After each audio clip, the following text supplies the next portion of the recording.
Hi guys! Welcome sa panibagong content. Ngayon, road test natin si Alicia na may bagong exhaust. Hey there!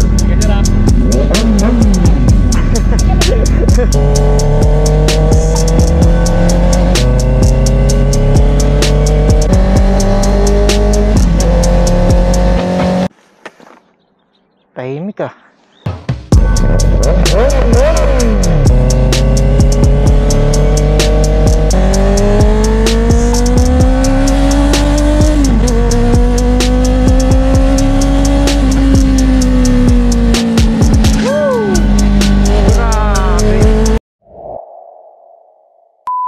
Magas muna tayo, Petron. Tapos patila rin tayo, walang iya.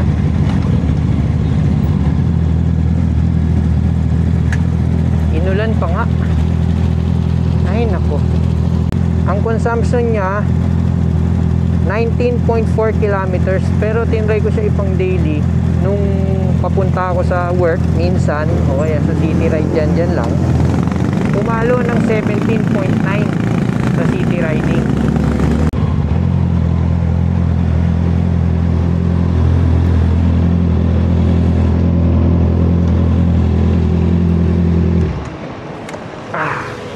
Sir, 95 sir, full tank.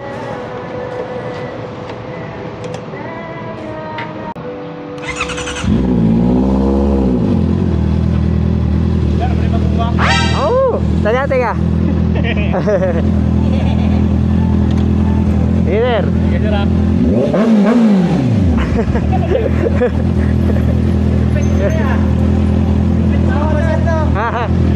Okay. Thank you. Eh na, lumabas na si Araw. Ayos. Grabe, makabomba si Kuya. Gigil.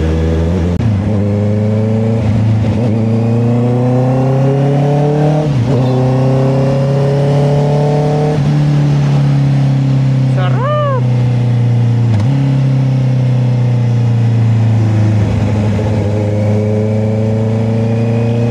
Alam nyo ako, meron akong intercom. Kapag pumapasok ako, nagpapatugtog ako sa Spotify.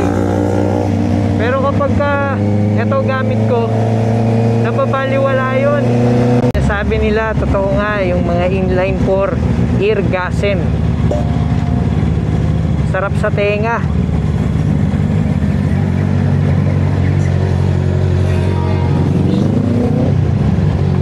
You know, Ninja 400 oh.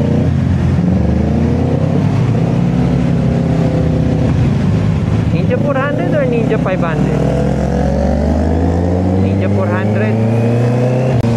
Actually, yung pagka inline 4 na tunog niya, hindi siya yung katulad ng mga Kawasaki na ZX series na sobrang pino. Ang pino kasi nun kapag pinalitan mo ng aftermarket exhaust, ito may pagka-husky parang garalgal, parang paos, yung parang professional singer na galing sa concert tas kinabukasan ng umaga paos, mga ganun ba?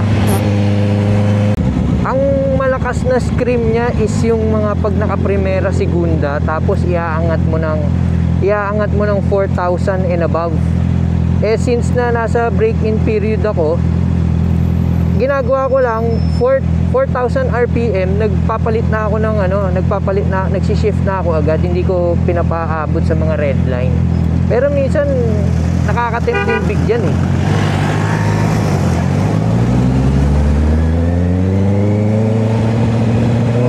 Kasi ibibigay niya talaga kung ano yung, kung bawat piga mo, kung anong gusto mong power, ibibigay niya. Guys, I want to share with you kung bakit ako nag-come up sa ganitong exhaust, tsaka kung bakit ako nagpalit ng muffler. So, una, nung binili ko to, upon seeing the episode 1 and 2 of my content, nakita nyo naman kung gaano katahimik yung stock exhaust ng CB. Parang kapag bibili ka ng inline 4 na ganitong klaseng motor, parang hindi ka satisfied sa tunog eh. Parang walang dating eh kapag ka nasa daan ka.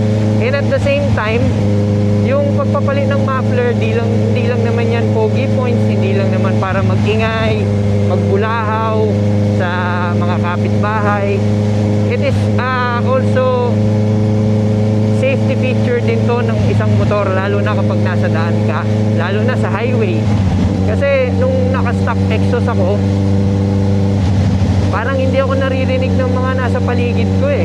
Kaya nung nag-ride kami sa Tagaytay, sa Batangas, hindi ka naririnig. So ang tendency dito, syempre, ang dami mga motorista dito ng mga kamote, yung bigla na lang mag-change ng lane. So hindi nila ma-anticipate na nandun ka.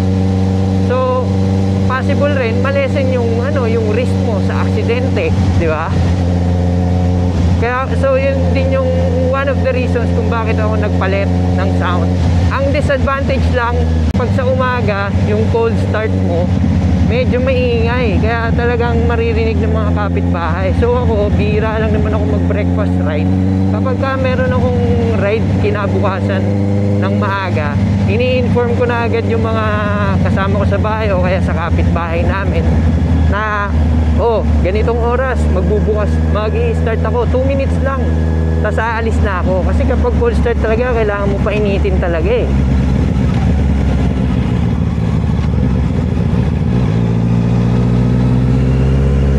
So inurasan natin si CB at least 2 minutes yan, tapos pwede mo na siya patakbuhin. Yung pag-uwi naman ng late, hindi naman siya nagiging problema na, kasi kapag malapit na ako sa bahay namin, medyo yung tapat kasi ng bahay namin medyo downhill eh, pa-slope siya. So ni-neutral ko na, then pinapatay ko na, palapit pa lang. So kapag magbubukas ako ng gate, hindi na siya magkukos ng too much noise. So ayun, bakit naman Orion o Orion exhaust ang napili ko? Orion, hindi ko alam kung anong pronunciation. Tinanong ko yan doon sa staff na nagpapalit ako, pero hindi rin nila alam eh. So parang kayo na lang bahala kung anong gusto nyo itawag. So yung kung bakit Orion exhaust, so before pa naman ako bumili ng big bike or nung unit na to, nagsa-search na ako ng mga possible na pwedeng ipalit na muffler. So bibili ka ng ganito kagandang motor, syempre hindi mo natitipirin, di ba? Pero ang nakikita kong best possible exhaust dito kay CB is yung underbelly na Akrapovic na exhaust, which is the full system. Kaso in my case, hindi siya economical, kasi kung yung price nun around 75,000 sa moto market, and then hindi mo pa may-utilize yung headers mo kasi full system na eh, papalitan nila. So anong gagawin mo na dun sa headers mo? So probably maybe in the future or kung ano.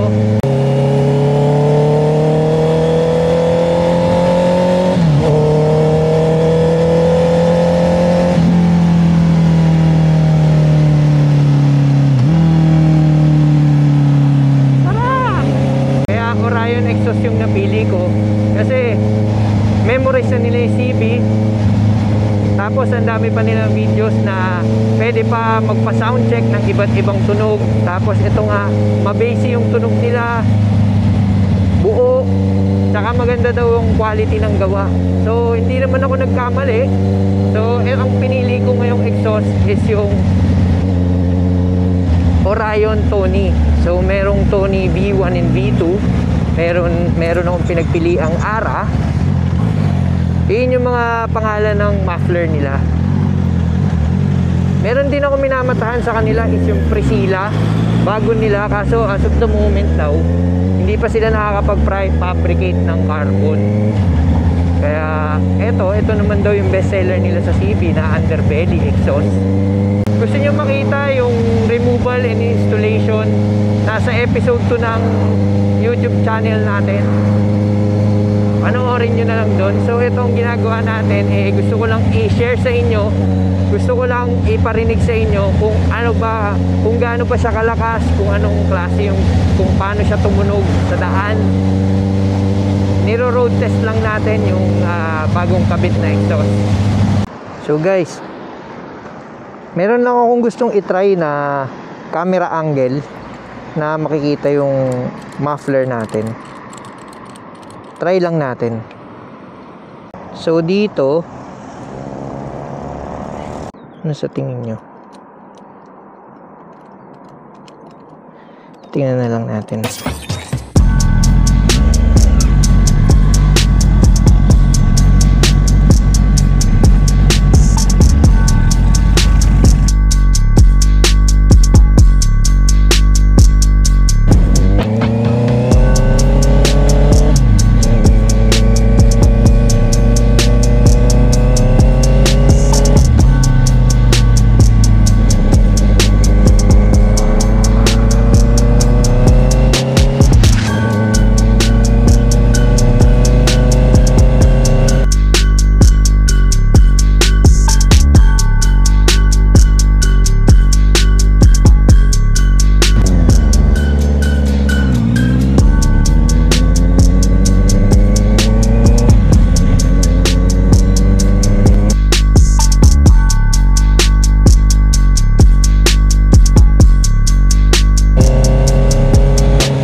Tahimik ah.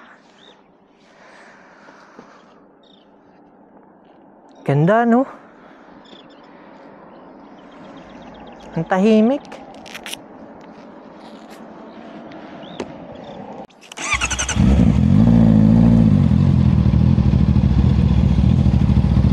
Ganda talaga. Tingnan natin, tingnan niyo.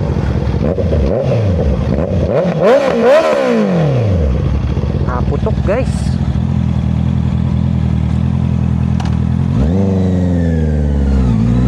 Natin. Kaya ng 4,000 niya. Pero pag binigay mo,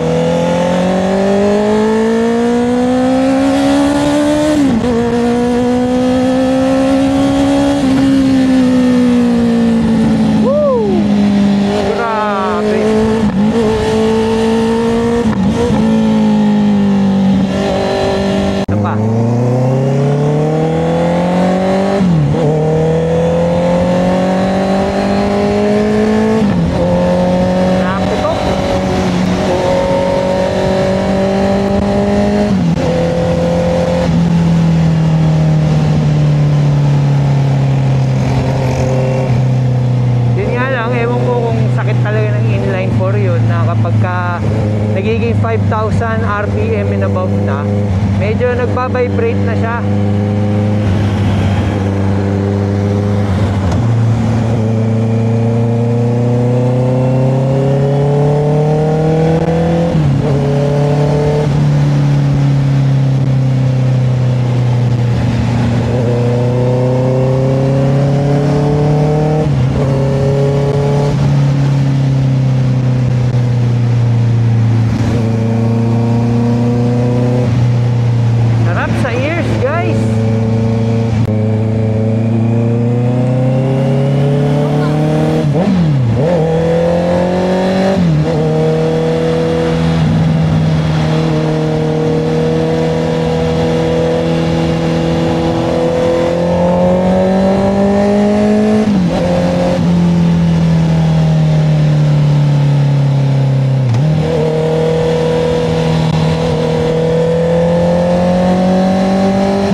kayo. Maraming salamat. Please leave a like and subscribe kayo para sa mga susunod pa nating content.